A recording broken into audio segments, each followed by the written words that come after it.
The Texas Chainsaw Massacre. Literally one of the most scariest movies ever made. And it's because it's based on a true story. There's documentation backing up this movie.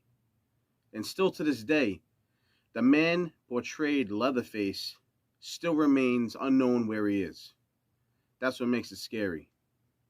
And today, I am going to review the original 1974 Leatherface mask. Check out the review.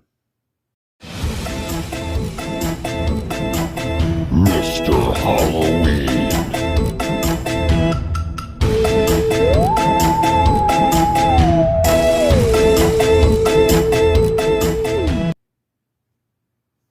October 1st, 1974 was the release date of the original Texas Chainsaw Massacre, the first of 4 horror major movie films. We got the Texas Chainsaw Massacre, Friday the 13th, Halloween, and The Nightmare on Elm Street. This was the first of the 4, starting it all. People were horrified and scared to go to bed. They thought their neighbors were going to do this to them. I'm not kidding. You can go check it out. People were terrified of their neighbors after watching this movie. But let's get to the mask. As you can see, amazing texture. It looks like leather skin. It's got the painted on lipstick from the mother. It's laced together, which gives you the full over the head. Most of the Texas Chainsaw Massacre masks are just front facing. There's no like neck part. This, on the other hand, has latex from front all the way to back, even though it's split in 2 and laced together. The lace can be tied, obviously, in knots. I personally just leave it there. I'm not going to wear it. Truly looks creepy. This is the scariest of every one of their masks that they made. This goes for $60 on Trick or Treat Studios. This mask is iconic. They call it the Lipstick Lady. It's got the gray, brownish hair, which I love about it. It has a gray tint to it. It makes it look like an old person. The latex is very, very thick and extremely breathable. The eye sockets are crooked, which is awesome because obviously it's there's not many perfections on human skin, so they went as far as and beyond they could to make it look like authentic human skin.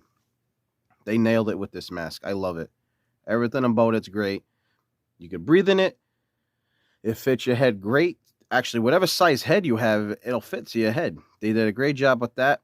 The only issue I do have with this is the strings hanging off. It's very uncomfortable.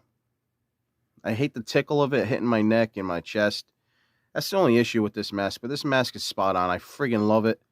Absolutely love it. I recommend it to everyone that's a horror fan, especially Texas Chainsaw Massacre fans. Now, this is one of those movies that really freak people out. It makes them really believe there's something going to happen to themselves. There's other movies that have done that. As most recently, Paranormal Activity 1, 2, and 3. The rest of them really weren't that good. Actually, 3 wasn't even that good, but 1 was insane, and it had people really believing that the paranormal... Just so you know, Paranormal Activity is based on nothing. It's just 2 college kids just having fun. They made a lot of edits to it to make it look like real ghosts were happening. I believed it for a long time, and I found out it's not. The Exorcist is one of those movies where it frightened me so badly where, as a grown man, I couldn't go to sleep. It's the only movie it's ever done it to me. I'm obsessed with Halloween and horror movies and never get scared, besides as a child. But as a grown man, The Exorcist is the only movie I ever do that. Now, this movie, The Texas Chainsaw Massacre, has done that to quite a few people also. And I can see why. It's based on true events. The whole aspect of it being kidnapped and tortured, it's really scary. The Strangers is another one. Now, that happens every day, The Strangers. So, I mean, that's reality horror for sure. You don't even need a backup story to that. It happens every day. It takes sick people like to do something like these people do. And getting to the mask, I wanted to give it the rating that it deserves. This mask gets a 8.5, and it's only because of the strings. It's very uncomfortable, and you have to really tie it. When you have a bigger head like myself, it does it. It ties, but it still leaves a lot of the neck exposed. So this mask could go for a 10 out of 10 if it wasn't for that. There's absolutely nothing wrong with it. It looks identical to the lipstick lady. Identical. That's it for the review. I really hope you like this video. This is one of the iconic people that people have been asking for. They've been telling me in my comments to please put Leatherface on. We see him in the background, which he is. He's right here, but he's here now. So I finally did that for you guys, but please subscribe. I need you guys to subscribe. I'm starting to get worried. No one's doing it recently. Get on there and hit the subscribe button. You're watching it, just hit the button. I really appreciate it. And I'll catch you guys in the next video. Mr. Halloween.